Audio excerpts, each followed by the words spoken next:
Welcome to the Forgotten Shadows, where we unearth the buried and the silenced. Stories meant to be forgotten. Tonight's case takes us into the depths of rural history, into a place erased from maps and archives, but never from whispers. Ashgrove. Asylum. An institution founded to heal, but remembered for vanishing patients, sealed tunnels, and contradictions that span decades.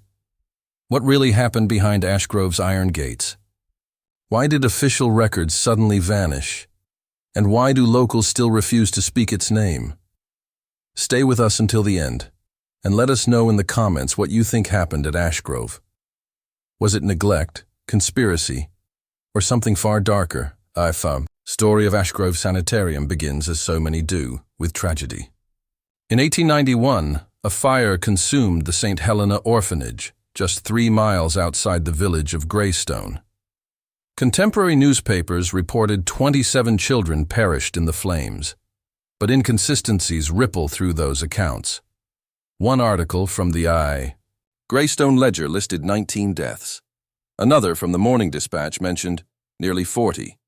Yet, when researchers examined parish burial records from that year, only 12 graves could be verified. The official cause of the fire was recorded as faulty oil lamps, but a survivor's testimony, found years later in a local court archive, contradicts this. The young boy described shadows moving along the dormitory walls before the smoke came. His statement was dismissed as trauma-induced hallucination. But within 2 years of the fire, funds appeared seemingly overnight to build a new institution on the very site of the ruined orphanage. It would be called Ashgrove Sanitarium, a facility for the mentally ill, built with architecture unusual for its time. Long underground corridors, reinforced iron doors, and hidden sublevels. Who provided the funding? Public records credit the Greystone Philanthropic Council, but the council's ledgers from 1893 are missing. Entire volumes gone. The surviving documents show only vague donations without names. By 1894, Ashgrove opened its gates. Was described in official brochures as a progressive home for curative treatment, blending science and faith. Yet the town's oral traditions tell another story. Locals whispered that the asylum was built to contain, not cure. The first intake records, fragmentary at best, reveal unusual admissions. Instead of common cases of melancholy, hysteria, or shell shock, Ashgrove's earliest patients were individuals connected to the orphanage fire. 3 surviving orphans were admitted, along with 2 of the orphanage staff. No explanations were given. Why admit children who had suffered a fire into an asylum rather than into foster care or adoption? A priest, named Father Mallory, in a sermon documented in his church's journal, accused Ashgrove of locking away the inconvenient. 2 weeks after making this statement, he resigned from his parish and left Greystone. His replacement never spoke of him again. Architectural blueprints of Ashgrove, preserved in a local land registry, show peculiarities. Sub-basement halls without designated purpose. Sealed chambers marked only with numbers, not functions. A north wing built entirely of stone, but with no recorded entryways. When engineers in the 1970s attempted to survey the ruins, they noted that the underground foundation extended far deeper than the plan suggested. Some claimed the foundations reached 7 stories below ground, though none of these lower levels appear on the blueprints. Early complaints by 1897, only 3 years after opening, the asylum faced its first scandal. Local newspapers carried whispers of inhumane treatment, though no official charges were ever brought. One family, the Donnellys, claimed their son was admitted for nervous agitation, but was never seen again. When they demanded answers, Ashgrove provided a death certificate stating the boy had succumbed to influenza. Yet no grave was shown, and no burial entry exists in parish records. Over time, similar stories accumulate, patients who simply vanish. By the turn of the century, Greystone villagers avoided Ashgrove grounds entirely. Children were warned not to play near the iron gates. Fishermen claimed to see lanterns moving underground at night, even though the asylum lights were supposed to be extinguished by 9 p.m. A caretaker reported hearing chanting from the sealed north wing. His testimony appears in a handwritten note found in an estate sale of asylum artifacts. The note ends abruptly with the words, "They are awake again." What stands out most in this early chapter of Ashgrove's history is not what is written, but what is missing. Government inspections from 1895-1901 should exist, as law required yearly reports for all medical institutions. Yet for Ashgrove, there are none. Entire years of oversight are absent, as if the asylum operated outside the law's reach. Historians who attempt to research this gap often encounter what's called the Ashgrove silence. Inquiries sent to National Archives return with polite but firm denials. No such records exist. But in one case, a researcher named Helen Price claimed she received a package with a single, unsigned page.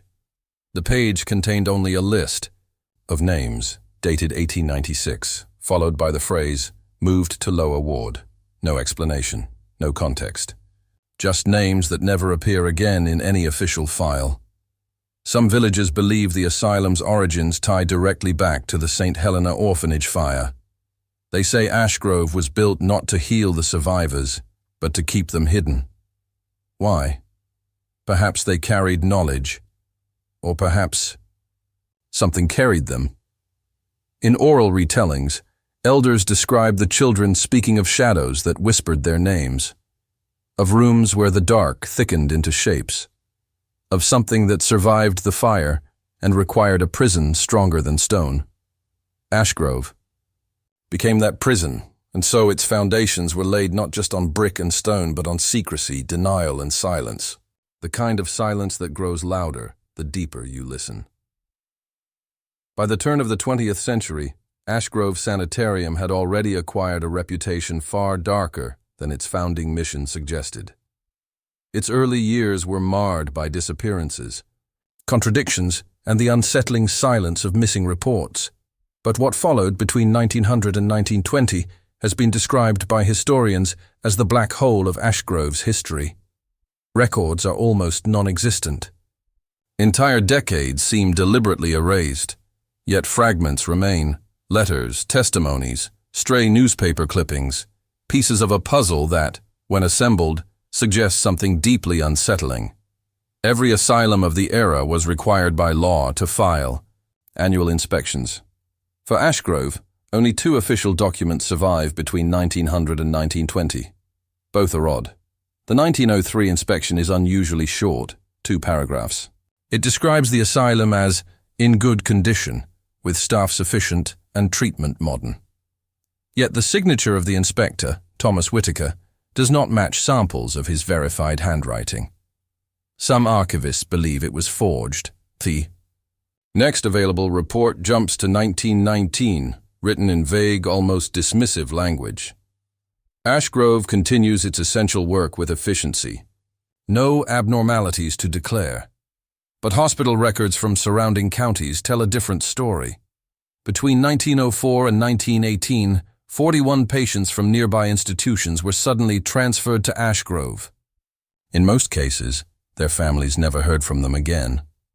One of the few first-hand accounts comes from the Holt family, whose daughter Margaret was admitted in 1907. Margaret suffered what physicians at the time called nervous melancholia. She was 23 years old. According to family letters preserved in a local archive, Margaret wrote to her sister twice during her stay. The first letter is mundane. She mentions the strict routines, the food, and the absence of clocks. The second, written only 3 weeks later, is chilling. I hear them in the walls. The attendants say it is pipes, but the pipes do not call. Your name. I fear we are not alone down here. This was her final letter. When the Holts visited, they were told Margaret had been transferred to another facility. No record of that transfer has ever been found. World War I brought new changes. During 1915, several military convoys were documented arriving at Ashgrove. Local newspapers described them as medical transports carrying shell-shocked soldiers. But no official record exists of their discharge. One peculiar entry from a Red Cross nurse's journal survives. She described delivering medical supplies to Ashgrove in 1917 and being denied entry beyond the main gate. She overheard a soldier saying, "They don't mend us here, they keep us." After that entry, the nurse never mentioned Ashgrove again. Folklore. During this period began to focus on Ashgrove's north wing, the section of the building supposedly sealed since its construction. Children dared each other to run to the outer wall and knock on the stone. Some claimed to hear knocks in return. One farmhand reported seeing a lantern glow from a window that should not have existed, high in the north wing tower, where architectural plans showed only blank stone. A fire brigade log from 1912 mentions being summoned to Ashgrove due to smoke seen from the north wing chimney. When they arrived, the staff turned them away, claiming it was a drill. Yet villagers swore they saw flames flickering from the roof that night. In 1914, Ashgrove's chief physician, Dr. Harold Blackwell, vanished. Newspapers gave a simple explanation: ill health and retirement. But parish records suggest otherwise. His family petitioned the town council for answers, stating they had not seen or heard from him since the spring of that year. Decades later, during a renovation of a farmhouse near the asylum grounds, a journal believed to be Blackwell's was found behind a false wall. The final entry reads, "The patients are not the problem. It is what waits for them in the lower levels. I hear the chants at night, the same words repeated. They tell me the north wing is empty, but I know better. God forgive me for staying this long." Between 1910 and 1920, no public census lists any Ashgrove staff by name. It is as though the employees themselves were scrubbed from history. One theory suggests that during this period, the asylum operated as a black site, funded secretly by the government for purposes unrelated to mental health.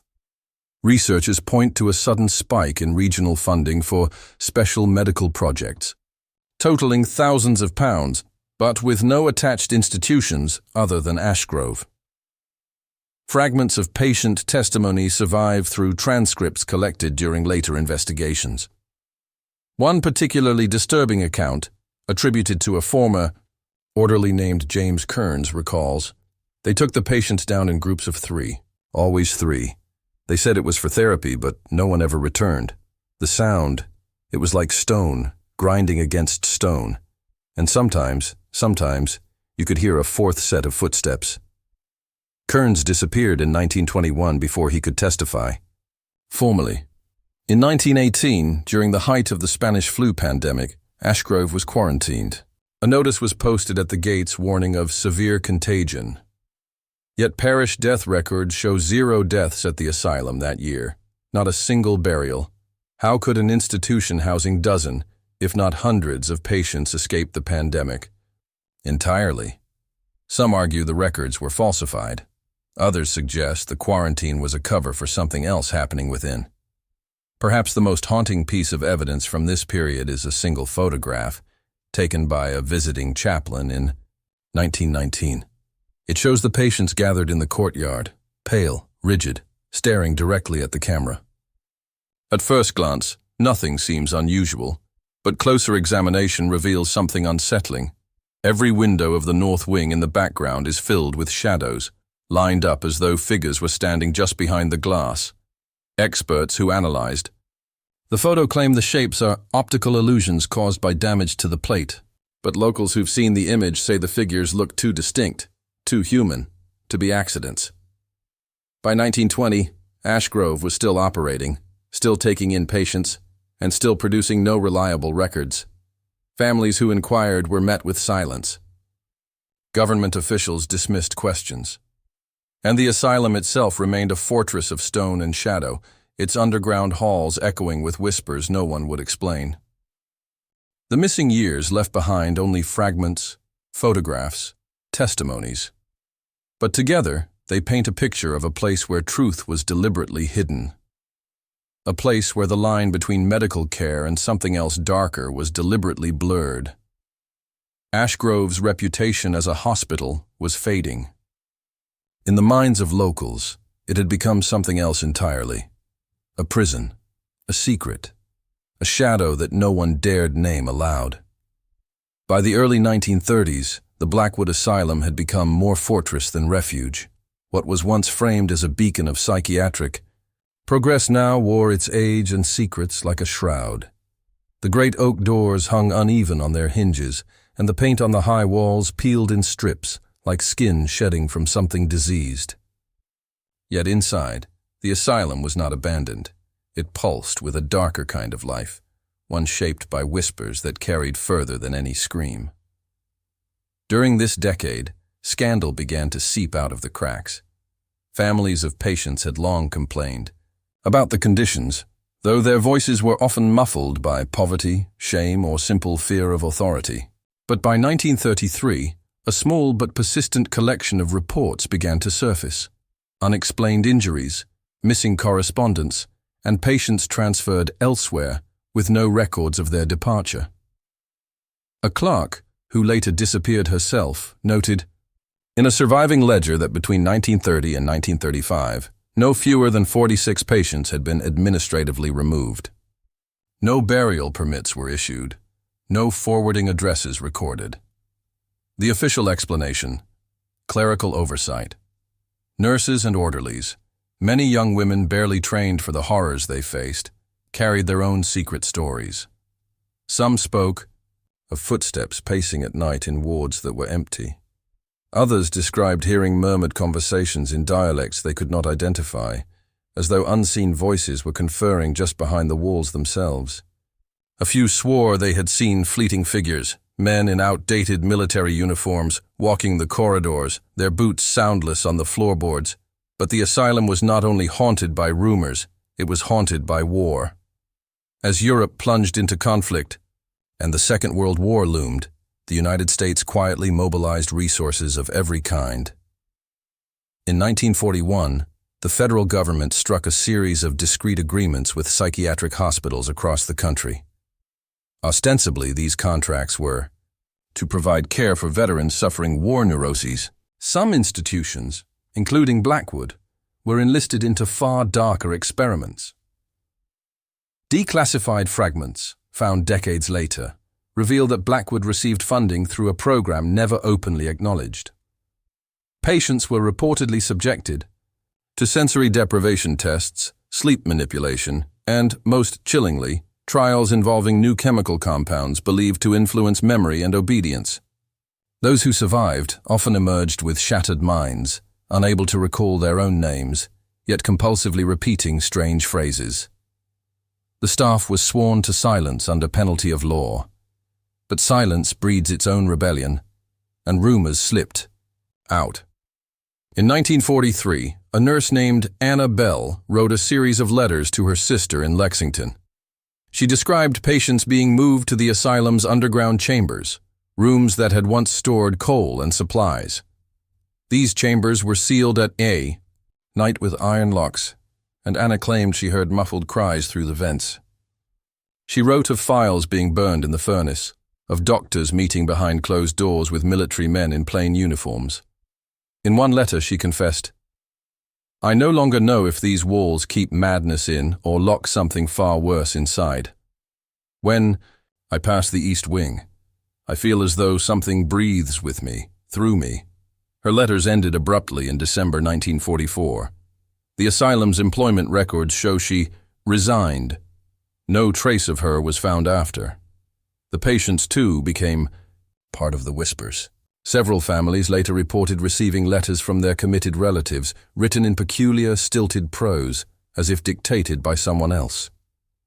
These letters often contained cryptic references, numbers strung together like coordinates, biblical, passages twisted into nonsense, or sketches of geometric shapes resembling strange maps. One man's final letter simply read, "Do not follow the stones, they move." By the mid-1940s, the asylum itself was collapsing under the weight of these secrets. Inspections were rare, but when they occurred, officials noted the overwhelming stench of mildew, the collapsing roof in the western wing, and the persistent damp that rose from the foundation. And yet, Despite its decay, the asylum continued to receive funds, more than enough to patch the exterior while the interior rotted. It was as if the building's true purpose was not treatment, but containment. Outside, the locals had stopped speaking of it altogether.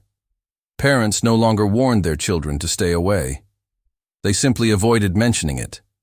Travelers who passed along the ridge swore the asylum looked smaller from afar than it should have, as if the building folded inward, swallowing its own edges. Others claimed its windows reflected no light at dusk. By 1947, as the war ended and veterans returned home, attention shifted. The government withdrew its contracts, and what remained of the asylum was left to county authorities. But by then, it was too late. The building had developed a legend so thick it was impossible to separate from truth. A janitor who worked on the asylum's final wartime year recalled one incident with trembling hands when interviewed decades later. He described finding a patient in the chapel, a room long unused, kneeling before the altar and chanting in a language the janitor had never heard. When he tried to intervene, the patient's eyes rolled back, and he spoke clearly in English. "We are not confined. Here, we are only waiting." The janitor swore that night he heard the same phrase echoing from the furnace, from the pipes, from the walls themselves. By the late 1940s, whispers had become screams in the public record. Lawsuits were filed against the asylum for neglect, abuse, and fraud. Families demanded answers about their missing loved ones. A federal investigator assigned in 1949 visited once and resigned his post within the year, citing health concerns. His replacement never arrived. The asylum survived the decade in name only. What remained inside those walls was no longer medicine, no longer even cruelty in the ordinary sense. It was secrecy weaponized, layered so thickly that even those who lived it could not tell where reality ended and nightmares began. And in the final years of the 1940s, one last rumor cemented itself into local memory. That deep below the asylum, behind locked doors and concrete walls, a ward remained occupied not by patients, but by something older. The asylum staff called it the Stone Room. No records mention it officially, but fragments in a janitor's logbook note. Never open, never linger. Do not listen when it calls. The asylum was rotting, the scandals were rising, and yet the true story remained hidden, whispering in the walls. The 1950s began not with healing, but with silence. After the war, the world rushed forward into a new era of prosperity, televisions flickering into living rooms and highways stitching the country together. But Blackwood Asylum stood outside of time, a crumbling reminder of shadows that modernity could not quite banish. On the surface, the institution appeared to limp along in routine. New administrators arrived, determined to reform their image. Reports to the state boasted of cleaner facilities, improved patient diets, and fresh coats of paint. But these were surface remedies, masks stretched thin over rot. Behind the barred windows, patients still wandered halls with hollow eyes, clutching strange drawings and muttering phrases no one could decipher. Nurses whispered of rooms where the walls themselves seemed to pulse with moisture, as if the building were alive, sweating in fever. And then came the accidents. In 1952, a fire broke out in the West Wing. The blaze was small, contained quickly, but the fire marshal found no cause, no faulty wiring, no open flames. Witnesses claimed it began with a roar in the walls, as though something had burst out from behind the plaster. 2 patients died in their locker rooms that night. Their charred bodies were found kneeling by the door, hands pressed flat against the wood, as if praying for escape. The fire was followed by collapses. In 1954, part of the roof in the East Wing gave way, showering debris into a dormitory. Though no one was killed, survivors swore they heard voices urging them to lie down moments before the timbers fell. And in 1956, during routine excavation, near the foundations, workers uncovered a set of sealed tunnels, long forgotten. Within them were rusty gurneys, broken restraints, and walls etched with symbols not listed in any medical record. The tunnels were hastily bricked up again, but rumors spread these were the chambers where wartime experiments had been conducted, the same rooms Annabelle had described in her lost letters. The asylum was no longer just decaying, it was devouring itself. The scandals mounted. Families sued, newspapers dug into the institution's past, and politicians promised reform. In 1957, a state inquiry was launched. Inspectors arrived unannounced and documented conditions that could no longer be: hidden overcrowded wards, patients restrained for days without medical justification, corridors stinking of rot. The inquiry's report used one unforgettable phrase: a house of whispers and shadows, not of healing. Yet the most disturbing finding never made the public record. One inspector, in testimony later suppressed, described descending into the basement with two colleagues. In a locked room marked only with the letter S, they found a circle of stones embedded in the floor. Each stone was carved with lines that glowed faintly in the lamplight, as though wet. The three men swore. The room hummed with vibration, a low thrumming in their bones. When they reported it to the administrator, he refused to acknowledge its existence. By the following week, all three inspectors had resigned. The asylum's reputation collapsed. Newspapers labeled it a monument of cruelty. Former patients who managed to leave alive spoke out, their testimonies filled with horror. Forced isolation, experimental injections, nights where the power went out and the staff refused to enter the wards until morning. One man recalled being locked in a padded cell and hearing voices in chorus, hundreds of them, though he was alone. By 1959, the decision was inevitable. Blackwood Asylum would be closed. The announcement was made quietly, buried on the third page of the local paper. Patients were transferred, staff dismissed, files burned or boxed away into government archives. But the closure was not smooth. In its final months, chaos ruled the halls. Orderlies described mass outbursts, entire wards of patients screaming the same phrase in unison: "The stones must not move." Others reported unexplained power failures that left the building in pitch darkness for hours. In the silence, footsteps could be heard pacing overhead, even when the floor above had been emptied. One chilling account survives from a nurse named Marjorie Keene, among the last to leave. She wrote in her diary, "The building does not want to let go. Each time we wheel a patient out, something slams a door, breaks a window. Tonight I heard the chapel bell ring, though the rope was cut years ago. We are abandoning more than people. We are abandoning something that does not wish to be abandoned." On a cold morning in December 1959, the asylum's final patients were loaded into buses. The great oak doors were chained shut, the windows boarded, and the ground fenced. Blackwood Asylum was declared closed, condemned, and left to weather into ruin. But closure is not the same as ending. Locals reported that even after its abandonment, smoke rose from the chimneys some nights. Lights flickered in windows where no power ran. Hunters who strayed near the ground swore they heard sobbing echoing across the empty fields. Teenagers dared one another to touch the asylum's gates, claiming they felt heat pulsing through the iron. In 1960, a demolition crew was briefly contracted to tear the structure down.